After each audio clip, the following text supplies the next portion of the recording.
Yo, what's up everybody? Welcome back to my channel. These are my only intentions. Stay in the kitchen, cooking up, cut your own bread. Heart full of equity or an asset. Make sure that you don't need no mentions. Yeah, these are my only intentions. Halo teman-teman semuanya, aku ucapkan selamat datang di channel A1MD Project bersama aku Awan. Dan di konten kali ini kita masih di playlist Awan Tips, karena aku rasa di konten Awan Tips ini benar-benar bermanfaat untuk teman-teman yang pemula maupun yang udah lama di dunia BMX tapi masih kekurangan informasi. Aku juga masih belajar sebenarnya, masih sharing-sharing santuy sama teman-teman yang lain ya. Terus menggali informasi agar bisa berbagi buat teman-teman yang awam dengan dunia BMX. Jadi lebih bermanfaat dan memudahkan teman-teman semuanya. Kayak gitu bro. Oke, sebelum kita lanjut jangan lupa like, comment, dan subscribe dulu biar aku tambah semangat dong buat kontennya, ya kan? Oke, jangan lupa di subscribe dulu sama follow Instagramku. Oh iya, aku juga udah mulai aktif di TikTok teman-teman ya. Buat kalian yang ingin melihat informasi seputar dunia BMX yang lebih singkat dan banyak hiburan, kalian bisa follow TikTok aku di A1BMX atau Bikers Boy ya. Jangan lupa di follow. Oke. Nah, langsung aja nih, kita langsung bahas tentang ban BMX, jenis-jenisnya itu seperti apa, ukuran yang cocok dipakai di freestyle itu apa, dan masih banyak lagi. Nah, di awal aku bakal membahas jenis-jenisnya dulu. Yang pertama di sini aku mau sampaikan ada 3 jenis ban BMX. Yang pertama itu ban untuk freestyle, yang kedua ban BMX untuk dirt jam, trail, ataupun downhill. Yang ketiga ataupun yang terakhir ini ada ban BMX untuk race atau cross ya, untuk balapan. Nah, di ban BMX freestyle ini mencakup udah tentang flatland, street ataupun park. Nah, ini yang kita bahas dulu di awal nih ya. Jadi untuk ban freestyle ini yang pertama kita bahas untuk street dulu ya teman-teman, karena aku alirannya street, BMX street, main di jalanan, di taman ataupun ya masih banyak lagi lah. Oke, jadi ban BMX street ini yang pertama lebih cenderung lebar dan permukaannya itu halus. Dan ukurannya itu biasanya 20 inch. Kalau 19 ke bawah itu sepeda kecil yang menggunakan. Kalau kita yang pakai nggak cocok, nggak worth it lah ya, karena nggak stabil. Sepeda kecil dipakai ban yang lebih besar kan lucu gitu kan. Nah, jadi yang pertama ban street ini, ban BMX street ini cenderung lebih lebar, ukurannya 20 inch, itu yang standar, dan permukaannya halus. Kalau kasar itu beda halnya lagi, nanti kita bahas ya. Yang pertama ukurannya 20 inch, permukaannya halus, dan PSI-nya itu 100 PSI. Kenapa harus 100? Ini aku rekomendasikan banget buat kalian ambil yang 100 PSI, karena kita alirannya street biasanya lebih banyak ngebentur tembok atau ngedrop dari ketinggian tertentu untuk mengeluarkan trik-trik yang tertentu juga ya kan. Jadi ini fungsinya untuk melindungi velg kalian sebenarnya, karena ketika kalian ngedrop dari ketinggian yang lumayan tinggi, kalau ban kalian udah menggunakan 100 PSI, intinya itu udah cukup banget untuk melindungi velg kalian, jadi aman ya. Coba kebayang nggak nih kalau kalian menggunakan ban yang kecil dan tekanannya itu kurang dari 50 PSI, otomatis itu hitungannya kayak pelek kalian yang ngebentur, bukan bannya. Bek, duk, apapun suaranya. Intinya ngerusak pelek. Jadi hindari, oke? Nah, itu ya untuk yang street. Kalau masalah merek terserah aja, yang penting dasar-dasarnya kalian tahu dulu, oke? Nah, sekarang untuk ban BMX flatland. Nah, ini sama juga, permukaannya itu halus. Kalian lihat permukaannya halus. Dan kalau masalah tekanan nggak harus 100 PSI kalau flatland.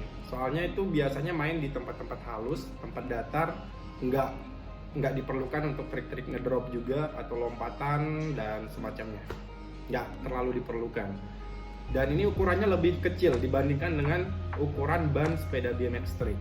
Ya lebih kecil lah pokoknya ya, tapi nggak kecil-kecil amat, sedang lah. Biasanya pakai 20.25, itu udah cocok banget lah untuk flatland. Kalau permukaannya halus juga ya, nggak kasar, ingat nggak kasar untuk freestyle. Nah, sekarang kita masuk ke ban untuk BMX Park. Nah, kalau BMX Park ini ada yang mix soalnya ya. ridernya itu ada yang menggunakan di bagian depan lebih besar ukurannya, kalau di belakang itu lebih kecil.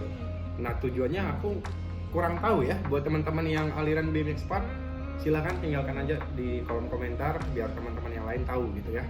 Karena banyak aku lihat juga rider BMX Park itu menggunakan yang kecil sama besar, beda-beda ukurannya. Ya ada juga sih yang pakai ukuran yang sama, ya lebih besar, cuman nggak terlalu besar karena dia kan main jumping nih, main terbang-terbangan. Jadi nggak terlalu memerlukan ban yang cukup besar. Ya sedang-sedang lah, sama kayak flatland dia. Cuman permukaannya itu nggak terlalu kayak flatland. Kalau flatland kan nggak ngaruh tuh, walaupun permukaannya halus dan listnya sedikit. Nah list ini apa nih? Lobang-lobang di ban itu kayak apa sih? Pokoknya list lah ya lobang-lobangnya itu. Oke, itulah dia sedikit gambaran tentang ban BMX freestyle. Nah ya, kalau masalah merek kalian aja yang menentukan. Oke, dan sekarang kita masuk ke penjelasan soal ban BMX DJ atau dirt jam, trail maupun downhill. Nah ini ukurannya berbeda dengan ukuran sepeda BMX freestyle. Ini lebih besar agar stabil, karena kan bodinya aja itu lebih besar dibandingkan dengan sepeda BMX freestyle. Nah biasanya digunakan ukuran yang 24 inci ban sepeda DH, DJ ataupun trail. Dan ini permukaannya kasar, tidak halus. Kalau kalian coba-coba menggunakan permukaan yang halus, otomatis kalian bakal tergelincir dan dibuang jauh, karena ban yang halus tidak cukup kuat untuk menggigit permukaan yang kasar ketika bermain di tanah. Seperti itu. Makanya diperlukan permukaan yang kasar agar ketika mereka terbang dan landing di permukaan yang kasar, itu cukup kuat untuk menggigit permukaan yang kasar, karena emang didesain untuk itu bannya. Oke? Nah itulah dia sedikit penjelasan untuk ban DJ. Nggak cukup banyak ya penjelasannya ya. Ya itulah. Oh ya, sama ini intinya. Ketika kalian menggunakan ban sepeda BMX DJ, itu tekanannya harus rendah. Nggak harus 100 PSI. Ya harus minimal rendah lah pokoknya. Nggak usah terlalu kencang ataupun terlalu kuat. Karena nanti ketika kalian landing di tanah itu, bannya harus menyesuaikan dengan permukaan yang kasar, permukaan tanah yang tidak datar ya kan. Kebayangkan kalau ada bebatuan, tanah, gundukan yang tidak rata, otomatis ketika tekanannya rendah, ban itu bakalan menyesuaikan bentuk dengan permukaan yang kasar. Kayak ya namanya karet ya kan, otomatis elastis, mengikuti bentuk dataran yang dipijaki. Seperti itu guys. Jadi kalau kalian coba-coba dengan tekanan yang tinggi, yang kenceng banget, jadi bannya itu nggak sempat untuk menyesuaikan diri dengan permukaannya, otomatis tergelincir kalian. Oke? Nah itu soal ban BMX DJ, trail maupun downhill. Nah sekarang kita masuk ke penjelasan yang terakhir soal ban untuk BMX race atau BMX cross. Nah kalau ban untuk race ini nggak perlu lebar, nggak perlu mulus, nggak perlu kasar. Ya intinya dia punya list yang khusus lah. Intinya nggak terlalu kasar, nggak terlalu mulus, sedang-sedang. Dan ini cenderung lebih kecil. Ukurannya itu lebih kecil dan ringan. Karena di BMX race ini yang diperlukan adalah kecepatan dan ringan. Kalau ringan otomatis kenceng. Dan tekanannya itu harus benar-benar kuat. Nah ini dia bedanya juga nih. Jadi ketika kalian menggunakan ban BMX race ini harus kuat nih tekanannya, dipompa sekuat mungkin agar lajunya itu makin kencang dan lebih ringan.